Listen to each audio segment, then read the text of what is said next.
जब भी पेशेंट को ये पता चलता है कि घुटनों में दर्द हो गया है और उसको नी रिप्लेसमेंट कराना पड़ेगा तो वो घर काफ़ी घबरा जाता है।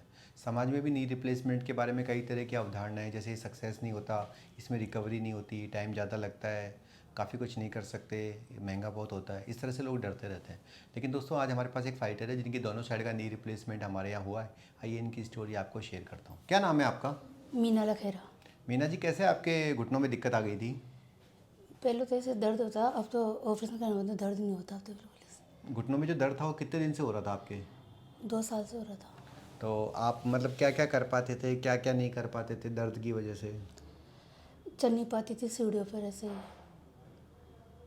ज़्यादा और चलने में दिक्कत होती हाँ, थी पैदल आपको? चलने में तो चलते जो आपने ऐसे कोई, लचक से कई आती लोग थी। जैसे ये चूरन चटनी ट्राई करते हैं, दवाइयाँ, इंजेक्शन, फिजियोथेरेपी, ये सब ट्राई करके देखा था? दवाइयाँ लेके देखी थी, हाँ, दवाई लेके देखी थी। लेकिन फ़ायदा नहीं हो रहा था आपको? हाँ, फ़ायदा नहीं हो रहा था। अच्छा, कई लोग डरते हैं ऑपरेशन में, दर्द ज़्यादा होता है, तो कितना दर्द हुआ ऑपरेशन में? कुछ नहीं होता था। कौन से दिन से चलना शुरू कर दिया था आपने? 30 दिन से चलने लगी। एक सेकंड, आप बताओ भैया। आप आ, इनको कितने दिन से घुटनों में दिक्कत कब से बता रही थी ये? इनको 2 साल से करीब घुटनों में दर्द था और इनके पाँव में कटक कटक बोलता था और पाँव में जब भी चलते थे लचक आती थी, बेंड होता था, बार बार चलने में समस्या रहती थी तो और पाँव भी ऐसे मुड़ने लग गए थे। अच्छा, और बैंड कमर खा भी, गए थे, पैरों हाँ कमर झुक पाँव, गई थी। हाँ कमर भी थोड़ा सा में बेंड आ गया था। तो आपको मेरे बारे में जानकारी कैसे लगी थी? देखो, हमने करीब 10 डॉक्टरों के से बातचीत की, 10 डॉक्टर के पास गए और सब जगह से बातचीत करने में, देखने में और जो पेशेंट्स हैं उनसे बातचीत करने में सबका आपके लिए ही कि डॉक्टर नवीन शर्मा जी बेस्ट है।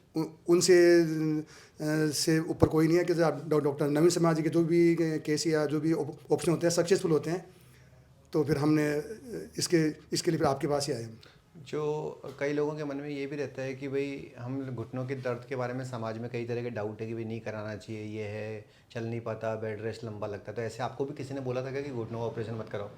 नहीं, हमको भी कई लोगों ने यही कहा था, जो भी हमारे पुराने लोग बाग हैं, वृद्ध समाज बंधु है, हमारे परिवार वाले हैं, कि जो ऑपरेशन मत कराना, आप कि आपके जो प्राकृतिक घुटने हैं वो नहीं रहेंगे, ऐसा होगा, तो कैसे आपको नहीं नहीं नहीं नहीं कराना चाहिए। लेकिन हमने जब डॉक्टर से बात की, नवीन समाज के पास भी आए और जब इन्होंने हमको बताया, समझाया कि साहब कि आप तकलीफ पा के जी रहे हो, उसके बजाय आप क्या कहते थे, अब आजकल इतनी इतनी टेक्निकल आधुनिक टेक्नोलॉजी आ गई और उससे आपको आराम मिल रहा है, आप चल सकते हो, फिर सकते हो, पहाड़ों पर चढ़ सकते हो, सीढ़ियाँ चढ़ सकते हो, तो क्यों नहीं आप करा सकते हो।